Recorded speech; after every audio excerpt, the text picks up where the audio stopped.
cocktail. Meron tayong cherries. Hindi naman nakita. And then, apple, diced apple. We have cheese. And then, condensed, evap, and Nestle cream. So, ayan. Lagyan natin dito. Gawa tayo ng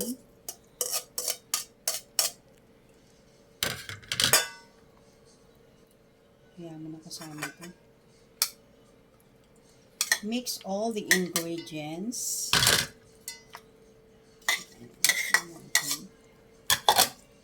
And then with the cheese.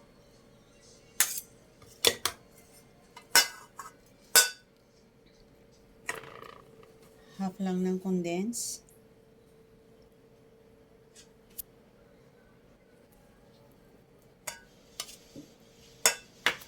Half lang din ng evap.